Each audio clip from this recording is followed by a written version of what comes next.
All right, hi everybody. It's so exciting to be here right now because I'm going to get into a conversation with two really special and important people. Let me introduce Dr. Suchitra, Vice President IMMAST, and we have Devi Kolli, who is the founder and CEO of i3 Simulations. Welcome, guys.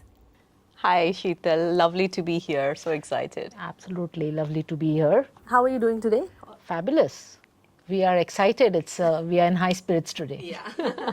Before we get into the conversation, for anybody who's watching us for the first time, can you tell us a little about your company? I mean, you can start off by talking about IMAST. Everybody knows. We don't need an introduction, but just... So IMMAST is a training center where we skill healthcare professionals across all specialities. Till date, we have trained more than 30,000 healthcare professionals across 23 subspecialties, and our intent is to improve patient outcomes, and that's where we focus on.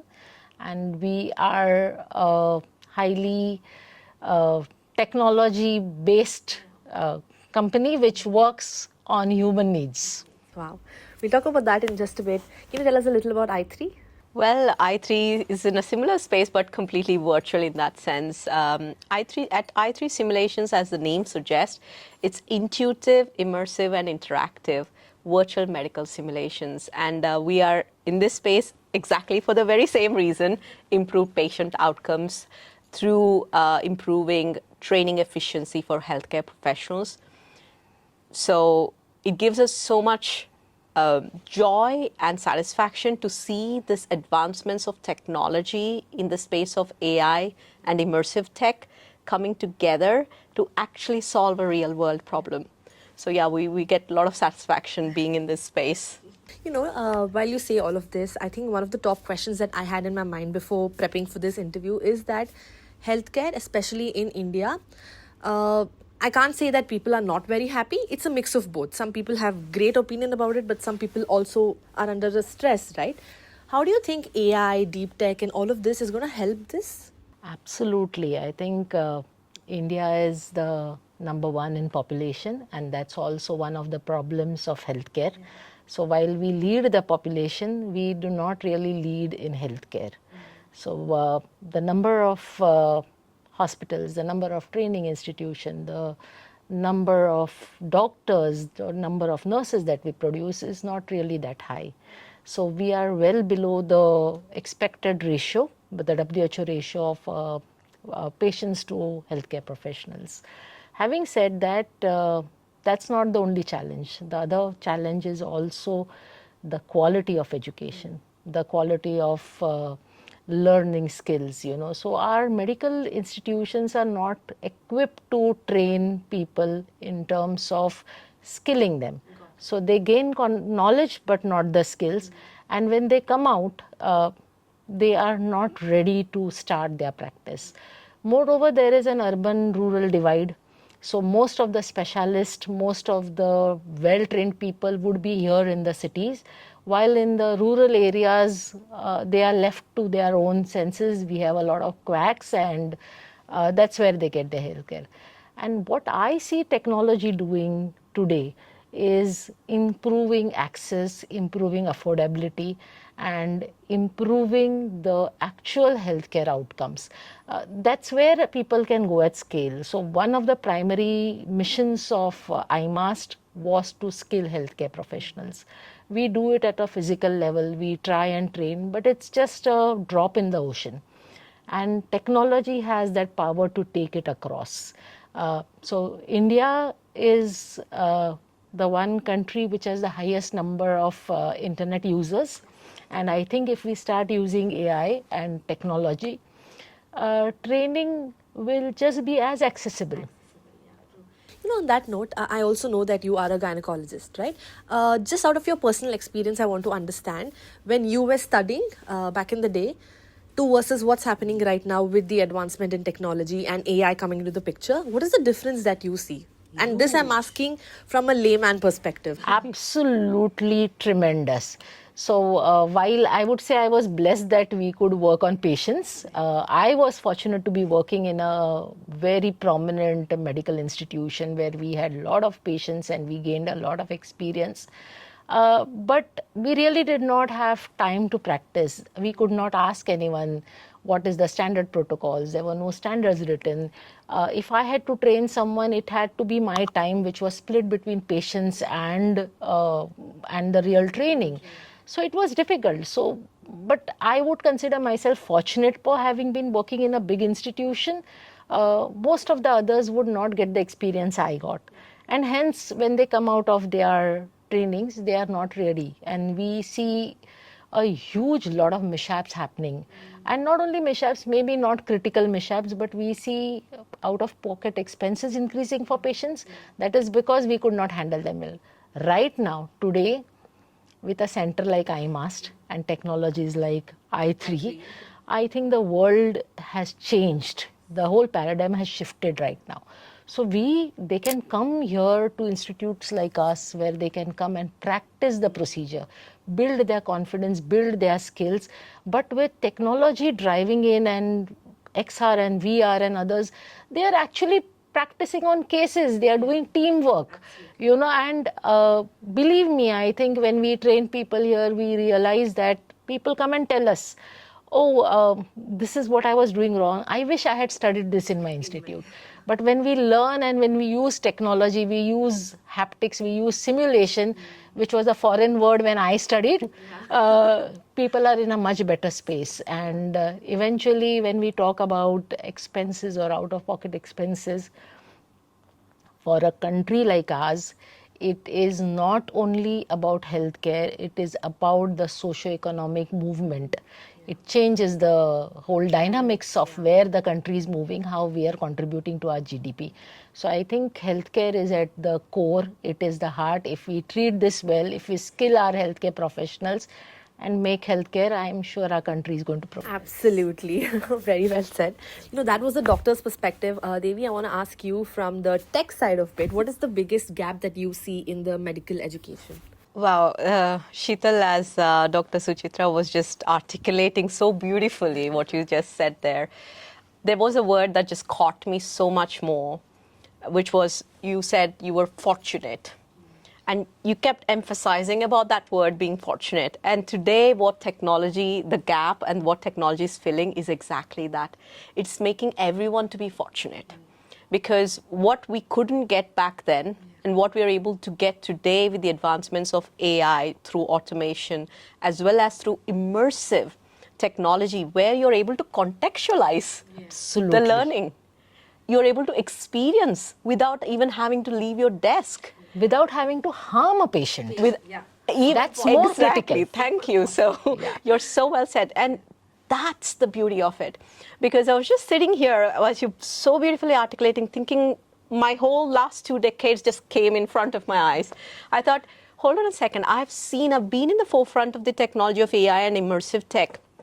We've seen this grow through research, shape into applied products, deployed across sectors like retail, entertainment, film, media. But then the moment this came into healthcare, the impact that this is able to create and the solution for the need of the moment is just phenomenal. And I think these collaborations just really make it happen. Absolutely, absolutely agree. Immersive training, simulation, all these words, they sound a little too heavy for some layman looking at us right now, right? But I also know that the impact is super high. But I have a thing about this, people don't want to believe that the impact is so high because probably they feel that, when it comes to technology, that personal touch is missing. So as you both from this industry, from a doctor's point of view and from the tech point of view, how do you create this awareness that this is the need of the hour and how important and impactful simulation is? See, I think it's not about personal touch. It is more about being right. It is more about being relevant and being scientifically correct. So today we are in a generation of technology. A 2-year child can use an iPad while a 70-year-old may still struggle with it. So as we move on, I think we have to move on. Change is the only thing which is constant, right? And that's where we are at. So people are happy being in their homes. People are happy doing things on their own. And simulation is just a tool which allows them to learn on their own. It's a self-learning tool where you are not judged. You don't have to face anyone to understand where you are. It's a self-learning technique. It will go a long way, and it's a movement. And I think this movement is soon catching up. Catching up, yeah. Anything that you want to add to that? No, I think you just articulated so perfectly there. Yeah. But how do we bring about that awareness is what I want to know. So I think your question was so relevant in the sense that the biggest challenge any of us are going to face in terms of executing these big vision in terms of technology or its adoption is the adoption barriers. So you'll always face a group where some are really forthcoming and willing to adopt, and the others are not so much, and they become that resistance for various reasons. But I guess this is where most of us do tend to go wrong. It's natural to tend to go wrong, thinking that once you create a product, test it, validate it, and then deploy it, you think your job is done. But actually, no. I always tell my team, your actual job begins now when you're hand-holding the adoption of it. Until you see that success metrics come through repeat use of it. And almost we were talking earlier, we said this word second skin. Second skin. Yeah. It literally have to be that second skin for those end users. So I think that's a job not for some cohorts, but it's a job for all of us as an ecosystem. I think that's where institutes like IMMAST come into play. So when we look at technology, we are a country where we have been working on a very personal level. So like you rightly said, people want people to train them. But at institutes like IMMAST, we have people to guide them. We have people to hold their hands, people whom they can reach out to. But we have technology which takes us to the next level. So it's a perfect amalgamation where people can get what they want, and it's about introduction. So they are introduced to technology, they are introduced to simulation. We are not only introducing simulation to us here at the center, but as IMMAST, we are taking it outside these walls. We are going outbound, we are training people on simulation. We are helping them set up their own simulation centers where they don't require in physical presence of a person. We are available virtually. There is, and that's the best part about simulation. Rather, I would not see that as a challenge. I would only look at it as an acceptance part. Once they know how to use that simulation and are confident. See, typically we are worried about IVRs. We are worried where we can't reach people, because as a country we are very people centric. But once we have the confidence, or we know how to get across, and I am assured that I will have a resolution. If I'm stuck here, they are there. And I am, in fact, I have been in this training space for forever. I mean, since I finished my education. And I understand that technology has made it so much simpler. A person who is a known subject matter expert who could be only at one place, today because of this simulation is able to be across the globe. And who else would have had it? So the generation now, if they don't make use of the simulation, they are going to be irrelevant. They will be out of their medical practice, So they have to keep on upgrading themselves, and that's where this medical simulation comes, not only in handling proper technique, not only understanding what are the standard operating techniques, how to manage complications, and also what next? How do you upgrade yourself? It's very interesting. Just staying on that thread for a little longer, there's something I want to add to this, is that in terms of those adoption barriers we were talking about, it's also knowing what to introduce when. When you look at technology from as close as we tend to look at it, we know that the technology, be it AI or the immersive tech, already is so advanced that you could put it all out there. But is the market ready for all of it? No. But this is where these collaborations are so meaningful, because with the knowledge of the market and the need and the priority and the pressing need is where we need to combinedly make a roadmap of what to introduce when. And that makes a huge difference as well. You know, as you mentioned, this generation is actually very lucky because we have all of these access to all of these tech and AI and all of that. But talk to me about the importance of immersive training beyond doctors. My God, that's We could that's sit a here and talk all day. Pandora's box, you know. I can't really come to that, you know. In fact, I think healthcare was the last thing. It's everywhere, you know. And simulation has really taken, immersive room simulation has taken up its own place in education. It is already not, it's a part of everyone's life, and it isn't, it has to be. And that's where we are going. So medical practices are generally the last ones to adopt because it's dealing with human life. But I think the India skilling mission, which is the highlight of our country, they're already working with AI and immersive technology. So there are big companies who are working with them to skill human manpower. So at a time where we were talking only of professionals, doctors and engineers at one time in our country, today we are talking about getting them into employment ready. And this employment readiness comes from this immersive learnings, AI, VR, XR, everything.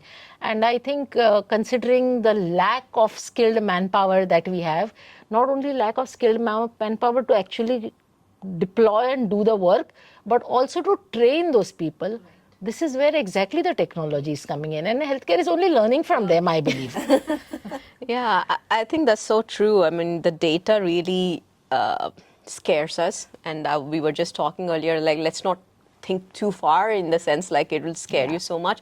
Like the WHO put out like 10 million shortages in terms of healthcare professionals. And we're not talking about just clinicians and surgeons alone here.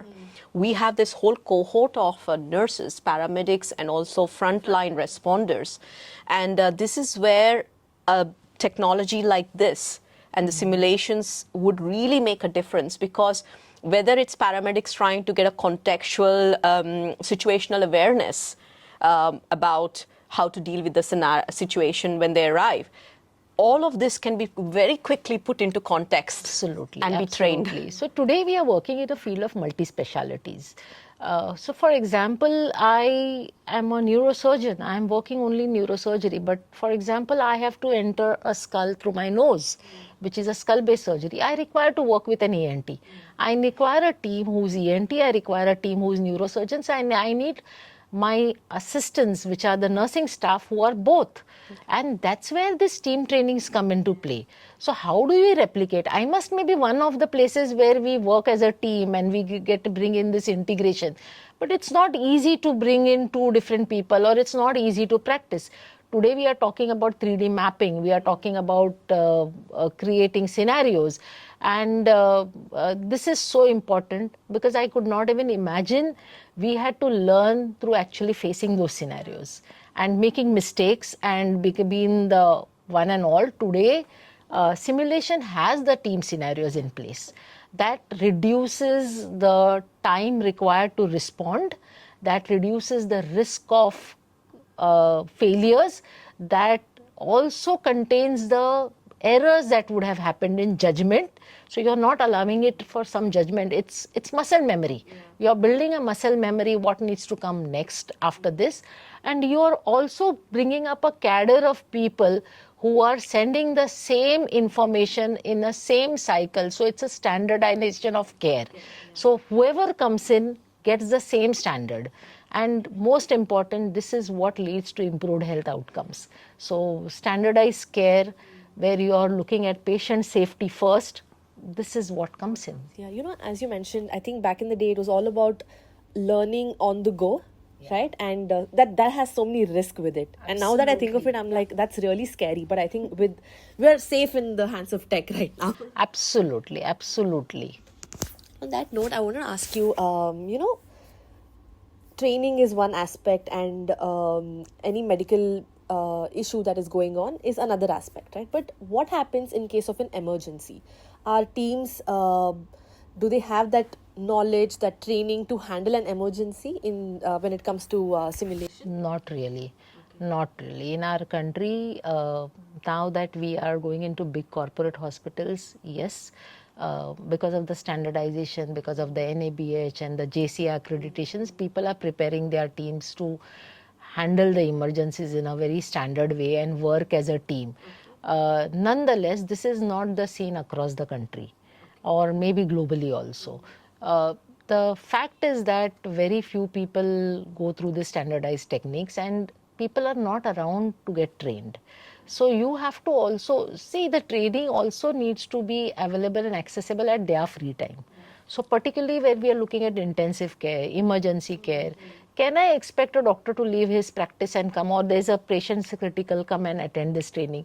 But that's where technology comes in. See, someone who has to come to IMMAST has to take that leave and come here, be here.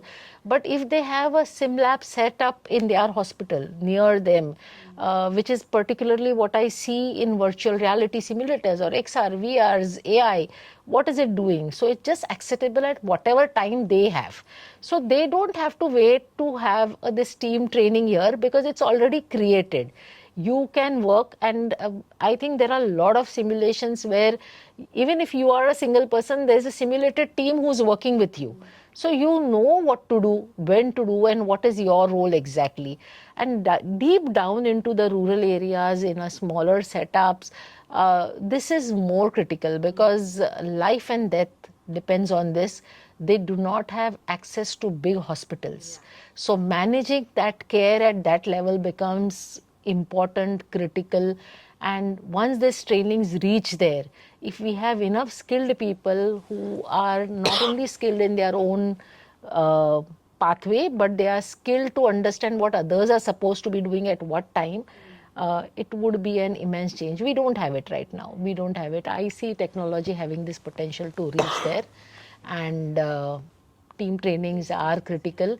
Creating scenarios which may be different. So if I am looking at a delivery, a woman in, say, Nandurbar, which is a tribal area, may have a different scenario because of the healthcare structure there, infrastructure there. The sort of people who are there would be different from someone who's coming here in a private Bridge Candy hospital. But nonetheless, both of them require team training. Both of them need to be skilled. Both of them need to understand the flow. And both of them need to be aware of the standard operating procedures. And that's the bottom line. You know, that brings me to my next question. How do we access these small cities and, you know, make sure that they get the highest quality of training from both your perspectives? So one of the reasons that i3 has particularly chosen to specialize across emergency medicine and critical care was exactly that. Thanks to Meta's initial funding that helped us to roll out the pediatric resuscitation with Children's Hospital LA, that was initially done as a single player. But soon into the domain, we learned how powerful the team play is, because those are things, especially when you're dealing with low frequency, high stake situations where the risks are high. It's so critical that you need to be able to practice these skills as a team, because every member of that team, when dealing with these critical situations, need to build their muscle memory, need to be able to have that spontaneous decision-making ability, and also be mastering the art of communications in those critical moments.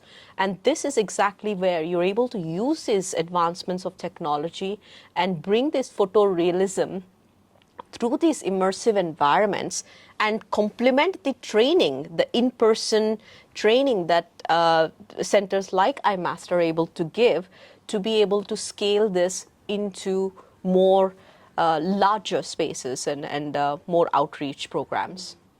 You know, this question is out of curiosity, right? Talking to you both, I realized that there is a lot of demand for this, but when you talk from a perspective of the market, tell me something, is there enough supply for the demand that we have?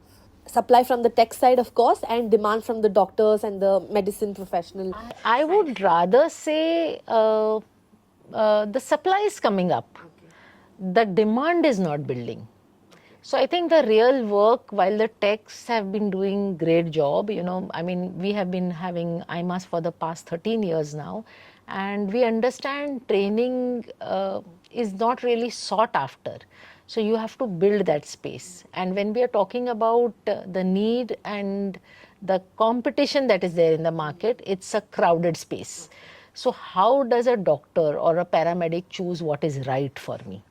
So the supply, yes, across the demand is also huge. So matching the demand and supply and having that quality is important, and building credibility, building what is important for that particular customer is what is the need of the hour. So I'm sure a center or technology will not be able to match everything. So everyone will have to do it at a different space, and there is no perfect combination. So there will be trials and errors, but we have to be more aggressive in terms of pushing across this need. And I think, it's the perfect occasion to talk about the supply and demand because of this amazing collaboration that we are having right now, i3 and IMMAST, right? How important is this collaboration for the two of you? And we'll take it further after that. I think the supply and demand is a very interesting thing, particularly because in the tech space, I have noticed time and again when a technology is booming, you do get a lot of companies mushrooming out. And what does that create is quite a lot of noise. And then that is from the supply side. When you start looking at it from the market side, sometimes you don't know what you don't know.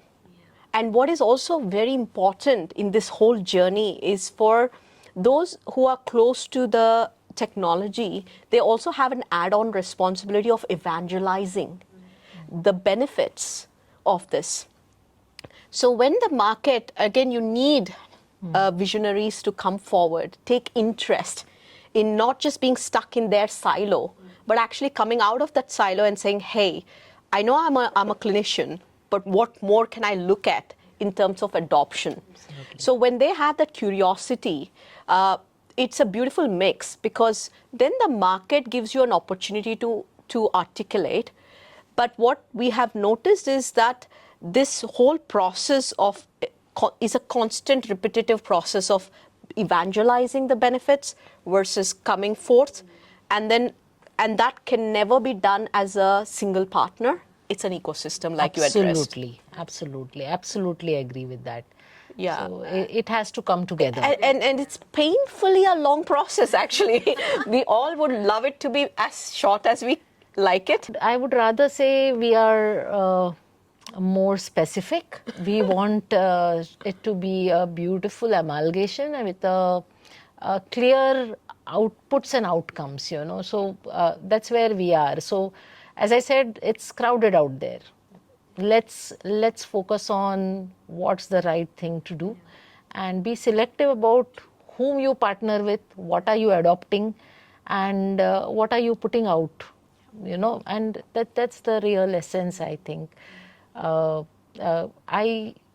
When we partner with any company, I think one of the most important things that we look at is what is the vision. Are our visions aligning? Are our purposes similar?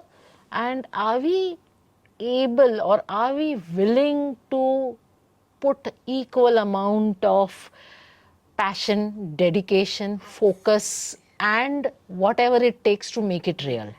And that's where I think we have been selective, and we are happy to have Devi with us here and i3 with us, and I think it resonates with what we want, and I think that would be similar. So we have been speaking about having technology, and there are number of companies out here, but the focus and the dedication and the vision has to be clear, and this is something that I see with i3. They align with our vision, they align with our purpose, and they are willing to go out there with us. So we are not easy partners to be. But I think just the first step of agreeing to put themselves out with us and work with us, their own standards are very high as us, and bringing this beautiful minds together and purpose together, I think we'll create another journey, or the destination would be beautiful. Absolutely. And as they say, good things take time. And now is the time, right? Absolutely, absolutely. Devi, tell us about your experience and your perspective about this amazing collaboration between i3 and IMMAST. I think as beautifully, I don't think I can ever articulate as well as you do, but I will try my best. And as Dr. Suchitra said, for us, we can bring the technology together and in an applied fashion, but it has no meaning unless it's applied.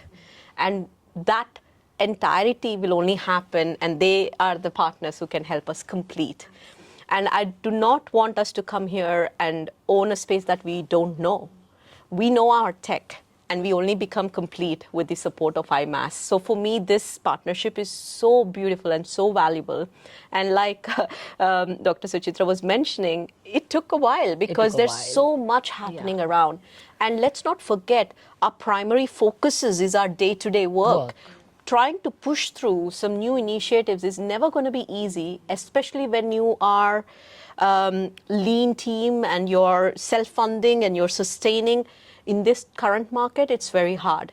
But I know from our conversations for several months and years now, coming close to a year and more, it's been so aligned that we feel like we can speak each other's language. Absolutely. I think it's something which must happen. I would rather say, it's going on for a long time, and I think I always say there has to be a right time for the right thing to happen, and probably this is it. And we are all in. We understand the constraints, we understand the challenges, we understand where we each stand, and it's our willingness to go in together. Not only to integrate it here within our system, to test out the projects here, but we are also committed to seeing eventually what's our vision. We want to improve patient outcomes, just like i3. And patients' outcome are not going to come only from IMMAST. So one thing that we have learned is sharing, and what we believe in, we would love to share it with the world, and that's how life goes on. You have to scale what you learn, and if we are having the capacity to test something out, to make the product perfect or near perfect, and deliver it out to the world, i3 is there with us to support us and take it together. So we don't look at ourselves as individuals. I think when we say it is we now, and we want to make the difference. Absolutely. And I think one last thing to add on is that i3 has been so privileged to work with the best of the best organizations globally. Pretty much in every territory that we have operated, whether it's North America, Canada, Singapore, UK with NHS, several NHS trusts. And now coming to India, we were nervous. But then we're also very careful to ensure we have the exact like-minded partner who put quality at that topmost priority. And I could never, ever find any other partner better than IMMAST, because IMMAST, everything starts with quality.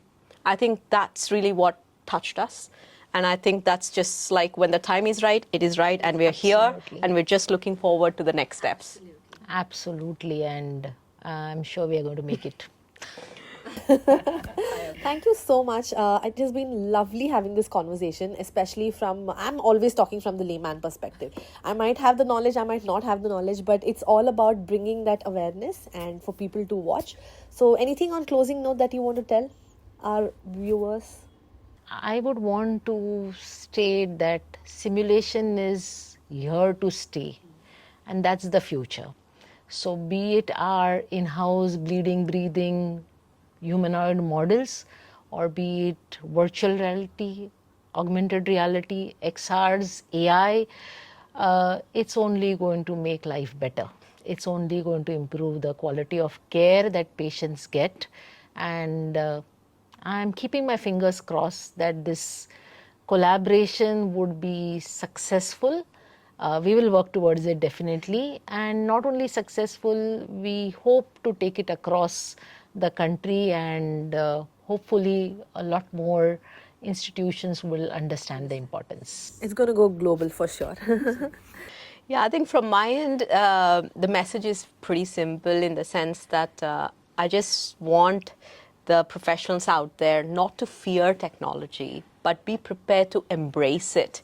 Because if you do want to be relevant, not just for today, but for the coming future generations, then please do participate in embracing the technology, and we are here to actually make it easy for you. Absolutely. So just trust in us and look forward to what's going to come. Amazing. Thank you so much. Thank you. Thank you.